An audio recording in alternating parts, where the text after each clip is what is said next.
and our community won't be able to compete, and we'll consistently be consumers and people who live in the area where the materials are being harnessed from to make the materials.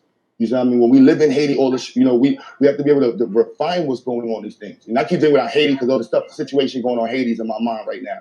But we got to be able to take care of ourselves. You see what I mean? No matter where we at, and the scientists right now that's sitting in these books that white people don't think we're going to read is readily available for us to be able to teach ourselves. But being able to compete, that's everything. Mm-hmm. And you know that you was at one point the greatest basketball player in the country for your age. So you know what it's all about to be able to compete. And it doesn't stop. There's just levels to it. You see what I mean? Like you might be this level.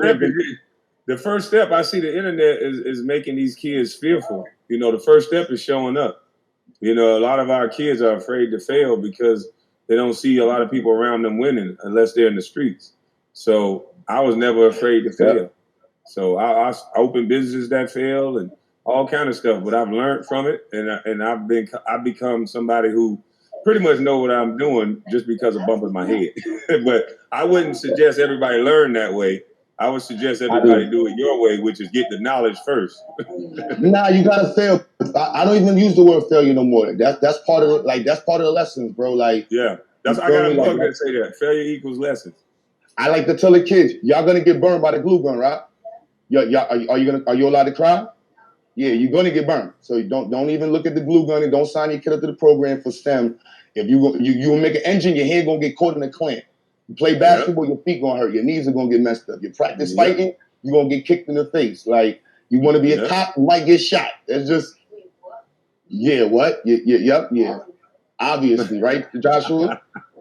So, and that's the reality that to me, I think that's why I hate that you and Hassan, I know everybody got personalities that don't work, and I get it, you know what I mean? It's just, but I feel like we represent an urban claw. Whether or not you might have, I'm not a gangster.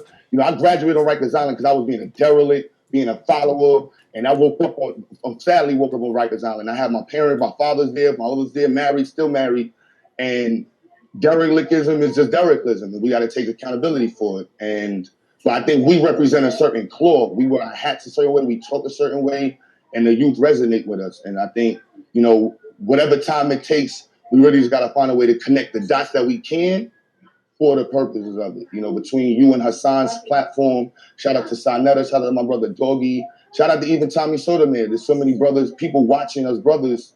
Like we can make effective change. That's without a doubt. And I think that's what you're trying to do.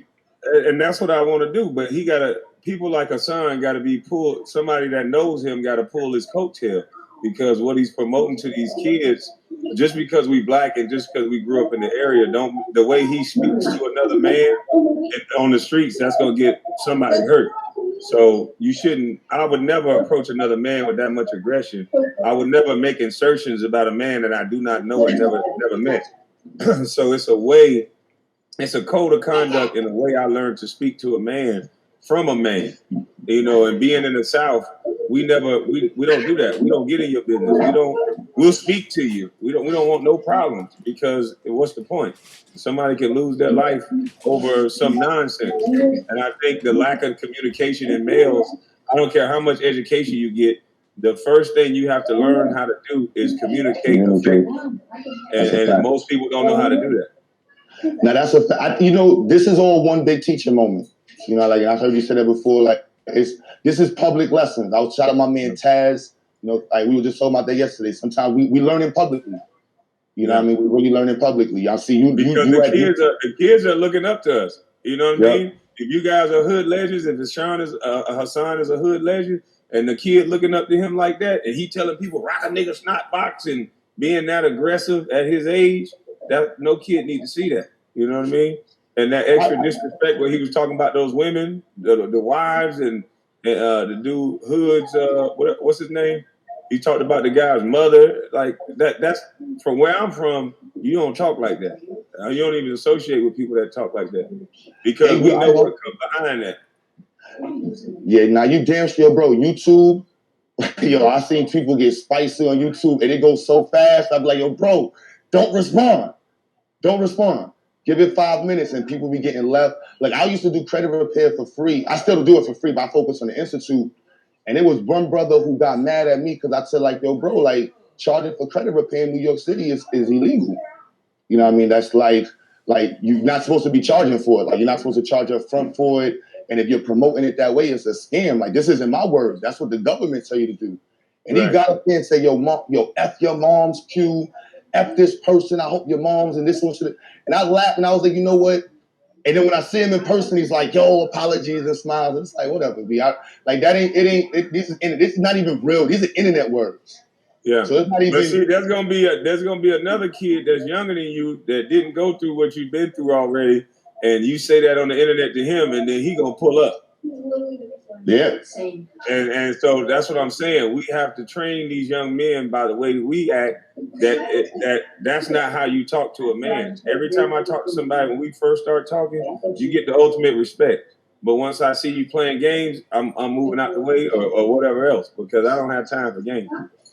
Now, yo, bro, I completely, that brings me back to what I told Tommy with the situation. I was like, look, you know how you talk in the world. Like, you got to be mindful of your speech because somebody's always going to be ready to slap your head off. You know what I mean? Yes, like, the internet, what you say does affect the world. So I respect you. Like, look, Michi just said the same thing. If somebody disrespects you, nobody can tell you how to handle that. You know what I mean? Because I'm just speaking out of hope. Like, I just would hope to see us come together. Because, like, I built the institute off of you. Not to say off of YouTube, we was doing it before, but in 2 years, we're going on 3 years, we're going on like almost 300-400 students we're going to be able to have. And all of the people connected is from YouTube and Facebook. So I'm like, look, if I can do this with no resources, no backing, imagine what, you know what I mean? Like, imagine what these people could do. You know what I mean? Imagine what these people could do with their platforms. Like, when Sinetta, and I was Sinetta, when Tariq Nasheed and Umar Johnson was beefing, they had like 1 million people watching at one point down there. And then they could do some jewels in there right after that. Y'all come to me like school. Like, come on, do something. Do something. So it's like, I just got hopes. Like, we out here struggling. Like, Chicago's on fire. New York is on fire. New Jersey's on fire. Atlanta's on fire. Houston's on fire. LA is on fire. And these dudes on YouTube ain't going into the streets to talk to nobody. The dudes in the streets ain't coming to YouTubers to talk to nobody. And there's no resources being shared. There's since COVID, there's no community programs in New York right now. They just now opened. It's been 2 years, nothing for youth. No after school programs, no park programs, no tournaments, nothing. Yep. And they wonder why the streets are so crazy right now. People just sitting on YouTube, you sitting online beefing with each other. Right. And I know I would they should be building relationships for when we open back up. And I thank you again. Thank you again for letting me come up here again. Thank you. Because for me, that's what it's about, relationships. Like bringing it down. You know what I mean? Again, I know Hassan said choose a side. This is YouTube shit for me. I don't pay attention to none of this. My side is these kids and people in the community. If you on the side with them, that's the side I'm on. Anything besides that, like, that's a conversation to have. Like, you know what I mean? Like, that's just what it is. I know the dude, like us New Yorkers, we got a little swag, we got an energy about us, and we got to clean that up. That's just the reality of it. And I hope to be one of those people that can clean that up and really promote that change and stuff. Like, we need that. Like, that's just what we need. For me to be able to connect with you, I was in high school, and I remember when you was getting pulled in. I remember when Jordan was driving crazy, and I'm here on YouTube talking with you now. Like, I don't know about the rest of y'all, but that means I don't know what Randy might be in 10 years. Randy, you might be talking to somebody in the league about making an invention from a bridge that you started in here. Hello. You see what I mean? You never know how the circles turn. And that's why I was trying to tell Brother Hassan, like, don't isolate yourself and kick out half the people that could help you. Everybody who gets drafted is not this weird boule and all this stuff that he's talking about. Some people are like me that understand that some of these guys want to be famous. They make a choice. I don't want to be famous. I want to be a regular man. And I identify as a regular man. So you don't see me. He said I was connected to LeBron and all these people. I'm not connected to these people. I was on a tractor. So I don't do all that. I'm a man of the people. I come up with the people. So that's where I'm going to stay. That's where I feel most comfortable.